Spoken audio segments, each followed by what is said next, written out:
মই নতুন ভিডিঅ'লৈ আপোনালোকক স্বাগতম জনাইছোঁ।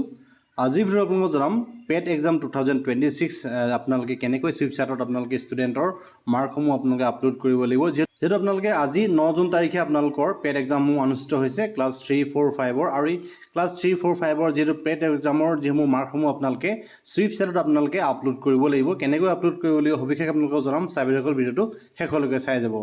সুইপচাৰ্টটো আপোনালোকে ইনষ্টল কৰি ল'ব লাগিব। সুইপচাৰ্টটো আপোনালোকে ইনষ্টল কৰাৰ পিছত আপোনালোকে এইদৰে সুইপচাৰ্টত আপোনালোকে ক্লিক কৰিব লাগিব। ক্লিক কৰাৰ পিছতে আপোনালোকে QR কোড পাব। সেই QR কোডটো আপোনালোকে স্কেন কৰি ল'ব লাগিব। চ' দেখিবলৈ পাইছে ইয়াতে আপোনালোকে ওপৰত দেখিবলৈ পাব এটা স্কেন বুলি এটা অপশ্যন আছে। ইয়াতে জাষ্ট ক্লিক কৰিব। ক্লিক কৰাৰ পিছত আপোনালোকে আপোনালোকৰ গেলেৰীৰ যিখন স্কেনাৰ আপোনালোকে ডিপাৰ্টমেণ্ট ফালৰ পৰা আপোনালোকে লাভ কৰিছে, QR কোড আপোনালোকে লাভ কৰিছে, সেই QR কোডখন আপোনালোকে স্কেন কৰি ল'ব লাগিব। জাষ্ট আপোনালোকে স্কেন কৰিব এইদৰে। আপোনালোকে হাই টাইপ কৰি আপোনালোকে চেণ্ড কৰি দিব। চেণ্ড কৰাৰ পিছতে আপোনালোকে আপোনালোকৰ বিদ্যালয়ৰ মিডিয়ামটো আপোনালোকে প্ৰথমে চিলেক্ট কৰিব লাগিব। চ' চিম্পলি যিটো মিডিয়াম হয় সেইটো আপোনালোকে চিলেক্ট কৰিব। চিলেক্ট কৰাৰ পিছত আপোনালোকে নেক্সটত ক্লিক কৰিব।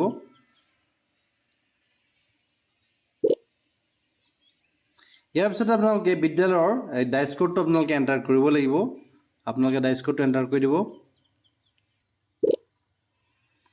এণ্টাৰ কৰাৰ পিছত আপোনালোকৰ এইদৰে বিদ্যালয়ৰ ডাইচ কোড আৰু নামটো আপোনালোকে দেখিবলৈ পাব। ইয়াৰ পিছত আপোনালোকে য়েছ ইট ইজ কাৰেক্টত ক্লিক কৰিব। পুনৰ ক্লিক কৰাৰ পিছত আপোনালোকে কিছু সময় ৱেইট কৰিব। ৱেইট কৰাৰ পিছত আপোনালোকে টিচাৰ কোডটো আপোনালোকে ইয়াতে টাইপ কৰিব লাগিব। যিটো আপোনালোকৰ শিক্ষা ক্ষেত্ৰৰ যিটো টিচাৰ কোড হয় সেই টিচাৰ কোডটো আপোনালোকে ইয়াতে এণ্টাৰ কৰি দিব লাগিব। এইদৰে টিচাৰ কোডটো এণ্টাৰ কৰাৰ পিছত আপোনালোকে চেণ্ডত ক্লিক কৰি দিব। চেণ্ডত ক্লিক কৰাৰ পিছত আপোনালোকে টিচাৰ কোডটো এইদৰে দেখিবলৈ পাব আৰু ইয়াত আপোনাৰ ডেজিগনেশ্যন আপোনালোকৰ নামটো আপোনালোকে চাবলৈ পাব। ইয়াৰ পিছতে আপোনালোকে য়েছ দিছ ইজ কাৰেক্টত পুনৰ ক্লিক কৰিব। ক্লিক কৰাৰ পিছত আপোনালোকে ষ্টুডেণ্ট ৰেকৰ্ড পাৰফৰ্মেঞ্চত আপোনালোকে পুনৰ যাব লাগিব। চ' চিম্পলি ইয়াতে ৰেকৰ্ড ষ্টুডেণ্ট পাৰফৰ্মেঞ্চত পুনৰ ক্লিক কৰিব। ক্লিক কৰাৰ পিছত আপোনালোকে কোনটো ক্লাছৰ আপোনালোকে ইভালুৱেশ্যন আপোনালোকে এড কৰিব বিচাৰিছে ইয়াতে চিলেক্ট কৰিব লাগিব। যিহেতু ক্লাছ 3 পেড এক্সাম হৈছে, মই ক্লাছ 3 চিলেক্ট কৰিছোঁ। ক্লাছ 3 চিলেক্ট কৰাৰ পিছত আপোনালোকে যিহেতু আজি মেথছ এক্সাম অনুষ্ঠিত হৈছিলে, চ' মই মেথছ ছাবজেক্টটো পুনৰ ক্লিক কৰিছোঁ। ক্লিক কৰাৰ পিছত আপোনালোকে দেখিবলৈ পাইছে ইয়াত ষ্টুডেণ্ট ক্লাছ 3 আপোনালোকে দেখিবলৈ পাইছে গ্ৰেড 3 এছেছমেণ্ট মেথছ। আপোনালোকে য়েছত ক্লিক কৰিব। য়েছত ক্লিক কৰাৰ পিছত ষ্টুডেণ্টসমূহৰ আপোনালোকে ডিটেইলছ আপোনালোকে এইদৰে চাবলৈ পাব। আটাইখিনি ষ্টুডেণ্ট আপোনালোকে এইদৰে বিদ্যালয়ত থকা ষ্টুডেণ্টখিনি এইদৰে আপোনালোকে চাবলৈ পাব। ইয়াত আপোনালোকে 1 by 1 ষ্টুডেণ্ট আপোনালোকে ইয়াতে এণ্টাৰ কৰি যাব লাগিব। মই চিম্পলি ইয়াতে পুনৰ ক্লিক কৰিছোঁ। ইয়াত ক্লিক কৰাৰ পিছতে প্ৰথমে আপোনালোকে প্ৰেজেণ্ট আৰু এবচেণ্ট, যিহেতু ষ্টুডেণ্টজন প্ৰেজেণ্ট নে এবচেণ্ট আপোনালোকে ইয়াতে ফিল আপ কৰিব লাগিব। যিহেতু প্ৰেজেণ্ট হয় মই প্ৰেজেণ্টত ক্লিক কৰিছোঁ। প্ৰেজেণ্টত ক্লিক কৰাৰ পিছত আপোনালোকে ষ্টাৰ্ট এছেছমেণ্টত পুনৰ ক্লিক কৰিব লাগিব। মই পুনৰ ষ্টাৰ্ট এছেছমেণ্টত ক্লিক কৰিছোঁ। তাৰপিছত আপোনালোকে পুনৰ ষ্টাৰ্ট এছেছমেণ্ট বুলি এটা অপশ্যন পাব। ইয়াতে পুনৰ ক্লিক কৰিব। ক্লিক কৰাৰ পিছত আপোনালোকে দেখিবলৈ পাইছে আজিৰ যিখন প্ৰশ্ন পেপাৰ, যিখন পেট এক্সামৰ যিটো মেথছ এক্সাম হৈছিলে ক্লাছ 3, ইয়াৰ আপোনালোকে এইদৰে কুৱেশ্যন আৰু এনচাৰসমূহ আপোনালোকে দেখিবলৈ পাব। আৰু ষ্টুডেণ্টজনে কোনটো কুৱেশ্যন এনচাৰ তেওঁলোকে এটেম্প কৰিছে আপোনালোকে ইয়াতে ফিল আপ কৰি যাব লাগিব। আপোনালোকে যদিহে ষ্টুডেণ্টজনে এটেম্প কৰা নাথাকে আপোনালোকে তলত এটা অপশ্যন আছে নট এটেম্প বুলি এটা অপশ্যন আছে, ইয়াতে আপোনালোকে ক্লিক কৰিব লাগিব। যিহেতু এইদৰে মই আপোনালোকক ষ্টেপ বাই ষ্টেপ কৰি দেখুৱাব বিচাৰিছোঁ, আপোনালোকে ভিডিঅ'টো চাই থাকিব। যিটো নাম্বাৰ 1 দেখিছে আপোনালোকে in which number the place value of the digit 4 is 40। 40 যিহেতু প্লেচ ভেলুটো কি ইয়াত সুধিছে, আপোনালোকে ষ্টুডেণ্টজনে যোনটো অপশ্যন ইয়াতে চিলেক্ট কৰিছে সেইটো অপশ্যন আপোনালোকে ফিল আপ কৰি যাব। মই আপোনালোকক ফিল আপ কৰি দেখুৱাইছোঁ। যিহেতু ষ্টুডেণ্টজনে এইটো অপশ্যন ফিল আপ কৰিছিলে, ইয়াৰ পিছত আপোনালোকে ছেভ এণ্ড কণ্টিনিউত ক্লিক কৰিব। ইয়াৰ পিছতে যিটো দেখিছে আপোনালোকে এছেণ্ডিং অৰ্ডাৰত যোনটো এনচাৰ তেওঁলোকে চিলেক্ট কৰিছিলে সেইটো এনচাৰ আপোনালোকে ইয়াতে পুনৰ চিলেক্ট কৰিব। চিলেক্ট কৰাৰ পিছত আপোনালোকে ছেভ এণ্ড নেক্সটত পুনৰ ক্লিক কৰিব। ইয়াৰ পিছতে নাম্বাৰ 3 কুৱেশ্যনটো আহিছে, আপোনালোকে যিটো এনচাৰ তেওঁলোকে ইয়াতে ফিল আপ কৰিছিলে সেইটো এনচাৰ আপোনালোকে পুনৰ ইয়াতে ফিল আপ কৰি যাব। ছেভ এণ্ড নেক্সটত পুনৰ ক্লিক কৰিব। এইদৰে আপোনালোকে কণ্টিনিউৱাছলি আপোনালোকে কৰি যাব। কৰাৰ পিছত আপোনালোকে ফাইনেল ছাবমিশ্যনটো কৰি দিব। এইদৰে আপোনালোকে শেষৰ যিটো 10 নম্বৰৰ প্ৰশ্ন আপোনালোকে দেখিবলৈ পাইছে ইয়াতে ফিনিছ ছাৰ্ভে বুলি এটা অপশ্যন আছে, পুনৰ ইয়াতে ফিনিছ ছাৰ্ভে অপশ্যনটোত পুনৰ ক্লিক কৰি দিব।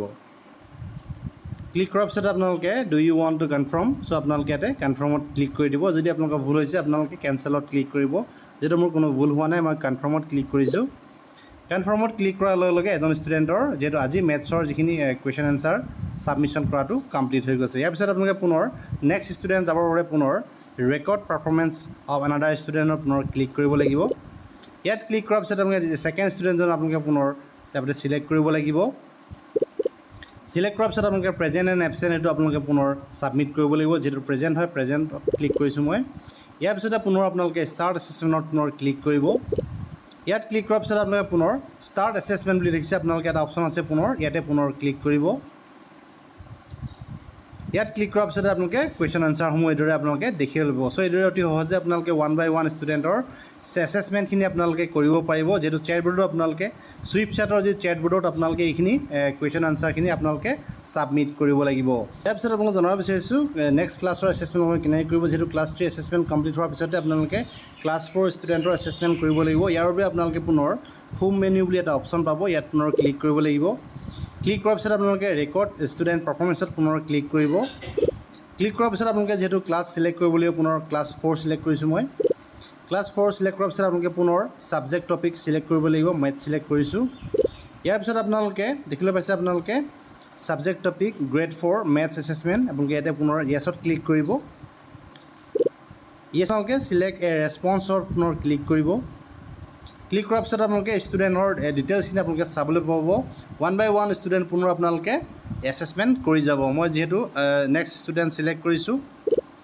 চিলেক্ট কৰাৰ পিছতে আপোনালোকে দেখিছে প্ৰেজেণ্ট আৰু এবচেণ্ট আপোনালোকে ইয়াতে ছাবমিট কৰিব লাগিব। যিহেতু মই প্ৰেজেণ্টত চিলেক্ট কৰিছোঁ। প্ৰেজেণ্টত চিলেক্ট কৰাৰ পিছত পুনৰ আপোনালোকে ষ্টাৰ্ট এছেছমেণ্টত পুনৰ ক্লিক কৰিব। ষ্টাৰ্ট এছেছমেণ্টত ক্লিক কৰাৰ পিছত আপোনালোকে পুনৰ ষ্টাৰ্ট এছেছমেণ্ট বুলি আৰু এটা অপশ্যন পাব, পুনৰ ইয়াত ক্লিক কৰিব। ইয়াত ক্লিক কৰাৰ পিছত আপোনালোকে ক্লাছ 4 ষ্টুডেণ্টৰ এইদৰে কুৱেশ্যন এনচাৰখিনি আপোনালোকে দেখিব লাগিব। চ' আপোনালোকে 1 by 1 ষ্টুডেণ্টৰ যি এছেছমেণ্টখিনি আপোনালোকে ইয়াতে ফিল আপ কৰি যাব। আশা কৰিছোঁ ভিডিঅ'টো আপোনালোকক যথেষ্ট উপকৃত কৰিব। ভিডিঅ'ত ইমানখিনি আছিলে। ভিডিঅ'টো শেষলৈকে চাই থকাৰ বাবে আপোনালোকক পুনৰবাৰ ধন্যবাদ জনালোঁ।